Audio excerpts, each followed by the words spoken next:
ఉత్తర భారతదేశంలో నిశ్శబ్ద విప్లవం ఒకటి జరిగి తీవ్ర సామాజిక మార్పులకు దారితీసిందంటే ఒక్క పట్టాన నమ్మలేం. ఒకనాటి ఉత్తరాది గురించి అంబేద్కర్ 1955లో అన్న మాటలను గుర్తు చేసుకుంటే ఆ విప్లవం ఇంకా విచిత్రంగా కనబడుతుంది. ఉత్తర దక్షిణాది మధ్య తేడా చాలా ఉంది.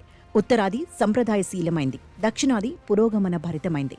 ఉత్తరాది మూఢనమ్మకాలతో ఉంటే దక్షిణాది హేతుబద్ధంగా ఉంటుంది. విద్యలో దక్షిణాది ముందడుగు వేసింది, ఉత్తరాది వెనకపడింది. దక్షిణాది సంస్కృతి ఆధునికమైంది, ఉత్తరాది సంస్కృతి ప్రాచీనమైంది అంటూ ఎన్నో తేడాలను ప్రస్తావించిన అంబేద్కర్ ఉత్తరాది పాలనను దక్షిణాది ఎలా సహించగలదు అన్న ప్రశ్నను కూడా లేవనెత్తారు.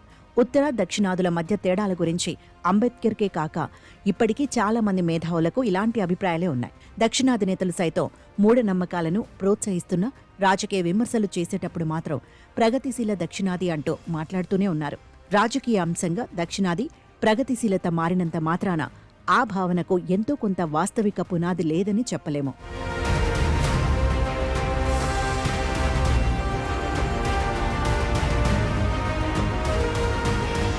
రాజకీయాల పరంగా 1980ల నుంచి ఉత్తరాదిలో పెను మార్పులు చోటు చేసుకున్నాయి.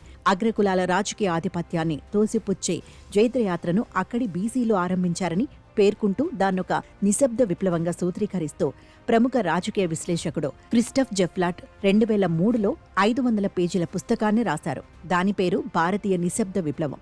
జెఫ్లాట్ విశ్లేషణంతా ప్రధానంగా ఉత్తరాదికే పరిమితమైంది. బీసీలకు రిజర్వేషన్ల కల్పనలో దక్షిణాది ఎలా ముందుందో తగినంత లోతుగానే వివరించిన ఉత్తరాదిలో రాజకీయ మార్పులను వెల్లడించడమే ప్రధానంగా అందులో కనబడుతుంది. దక్షిణాదిలో రిజర్వేషన్లకు 100 ఏళ్లకు పైగా చరిత్ర ఉంది. దేశంలో రిజర్వేషన్లు విస్తృత స్థాయిలో అమలవ్వడానికి దక్షిణాది ప్రయోగాలే ప్రేరణ. ఎగుడు దిగుడులు ఎదుర్కొన్నప్పటికీ ఉత్తరాదితో పోల్చితే చాలా ముందుగా దక్షిణాదిలో బీసీ రిజర్వేషన్లు అమలయ్యాయి. అవేవో మార్పులను తీసుకొచ్చాయి. దక్షిణాదిన ఉద్యోగాల్లో బీసీల శాతం నిర్దేశించిన కోటాలను దాటడమో ఆ మార్పుల్లో భాగమే. ఉమ్మడి ఆంధ్రప్రదేశ్లో 1985 నాటికే ఉద్యోగుల్లో బీసీలు 28% ఉన్నారన్న విషయాన్ని జెఫ్లాట్ ప్రస్తావించారు.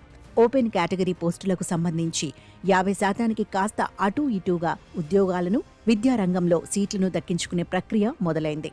మెడికల్, ఇంజనీరింగ్ సీట్ల విషయంలో ఇది స్పష్టంగా కనబడుతోంది. ఇటీవలి తెలంగాణ గ్రూప్ 1 ఉద్యోగాల మెయిన్ పరీక్ష ఫలితాలను చూసినా ఇదే అర్థమవుతుంది. అత్యధిక మార్కులు సాధించిన 500 మందిలో 228 మంది బీసీ అభ్యర్థులే ఉన్నారు. అంటే 45.6% మంది. ఇక ఎస్సీ, ఎస్టీ అభ్యర్థులను కూడా కలుపుకుంటే 3 వర్గాల వారు 63.2% మంది అవుతారు. అధిక మార్కులు సాధించిన 100 మంది జాబితానే తీసుకుంటే బీసీ అభ్యర్థులు 48% ఉన్నారు. ఇక్కడే మరో విషయాన్ని కూడా స్పష్టంగా చూడొచ్చు. జనాభా శాతానికి అనుగుణంగా బీసీలు లక్ష్యానికి చేరువవుతుంటే ఎస్సీ, ఎస్టీల్లో ఇంకా దూరంలోనే ఉన్నట్లుగా గ్రూప్ 1 ఫలితాలను చూస్తే అర్థమవుతుంది. అధిక మార్కులు పొందిన 100 మందిలో ఎస్సీలు 3, ఎస్టీలు 5 ఉండటమే దీనికి నిదర్శనం. అధిక మార్కులు వచ్చిన 500 ర్యాంకులను పరిగణలోకి తీసుకుంటే ఎస్సీ, ఎస్టీ శాతాలు కొంత పెరిగినా నిర్దేశించిన వాటా కంటే తక్కువే ఉన్నారు.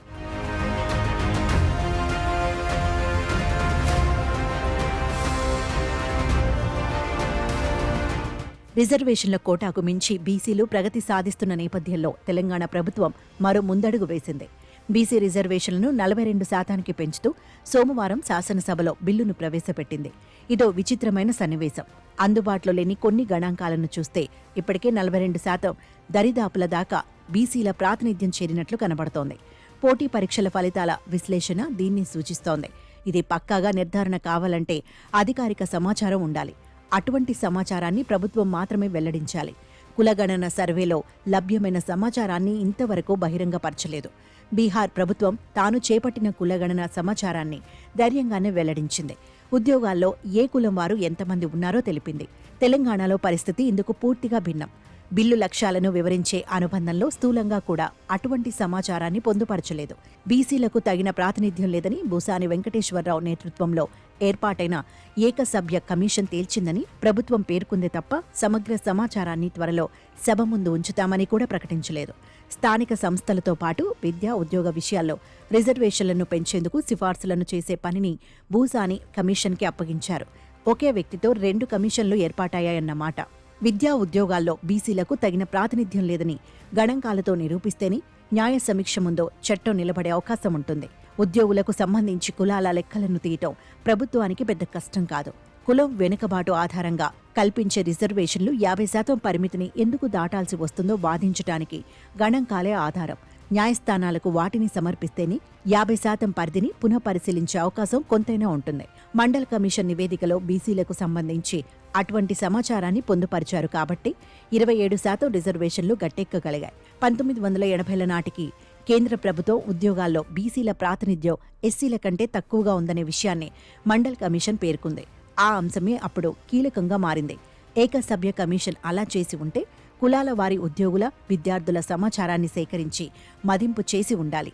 జెఫ్లాట్ విశ్లేషించినట్టుగా నిశ్శబ్ద విప్లవం ఉత్తరాది రాజకీయ రంగంలో కులాల బలబలాలను మార్చివేస్తున్న కేంద్ర ఉద్యోగాల్లో బీసీల ప్రాతినిధ్యం ఇంకా ఆశించినంతగా పెరగటం లేదు. 27% రిజర్వేషన్లను ఇప్పటికే బీసీలు ఉపయోగించుకోలేకపోతున్నారు. కేంద్ర ప్రభుత్వం ప్రచురించిన సామాజిక సంక్షేమ గణాంకాల నివేదిక కూడా ఇదే విషయాన్ని స్పష్టంగా పేర్కొంది. 2022 జనవరి 1 నాటికి కేంద్ర ప్రభుత్వ ఉద్యోగాల్లో 21.98% మాత్రమే బీసీలు ఉన్నారు. అదే ఎస్సీలు 16.82%, ఎస్టీలు 7.33%తో వారికి నిర్దేశించిన రిజర్వేషన్లకు సమానంగానే ఉద్యోగాల్లో ప్రాతినిధ్యం లభించింది.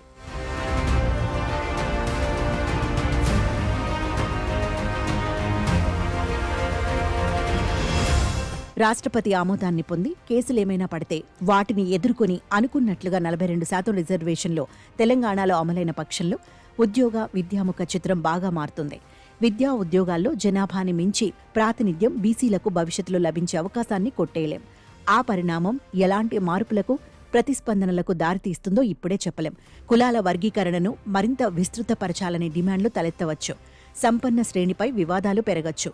విద్యా ఉద్యోగ విషయాల్లో పరిణామాలన్నీ దక్షిణాదిన ఒకే రీతిలో జరుగుతూ బీసీల ప్రాతినిధ్యం జనాభా శాతానికి మించి పెరిగితే దాన్నొక నిశ్శబ్ద విప్లవంగానూ భావించొచ్చు.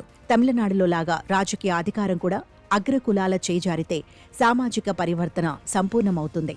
ఈ సామాజిక పరిణామంతో సమస్యలన్నీ తీరుతాయా? దాన్నొక నిజమైన సామాజిక విప్లవంగా భావించొచ్చా అన్నది అప్పటికీ పెద్ద ప్రశ్నగానే ఉంటుంది. ఉద్యోగాల్లో ప్రాతినిధ్యాన్ని, రాజకీయ అధికారంలో మార్పులను కుల దృష్టితో చూస్తే తమిళ సమాజమే ఆదర్శమవుతుంది. కానీ ఆర్థిక అసమానతలతో పాటు అనేక సామాజిక సమస్యలు అక్కడింకా ప్రబలంగానే ఉన్నాయి. అనుచిత ఆధిపత్యమూ ఉంది. సత్యనాథన్ బీసీ కమిషన్ ఆ విషయాన్ని 1970లోనే స్పష్టం చేసింది. మానవాభివృద్ధి సూచికలో కొంత మెరుగ్గానే ఉన్నా మొత్తంగా తమిళనాడును అద్భుత ఆదర్శ నమూనాగా భావించే పరిస్థితి లేదు. ఆర్థిక అసమానతల వల్ల ఒకే కులంలో అనేక వర్గాలు పుట్టుకొచ్చాయి. అందుకే ఒక కులం మొత్తాన్ని ఒక వర్గంగా భావించే పరిస్థితి వేగంగా కనుమరుగైపోతోంది.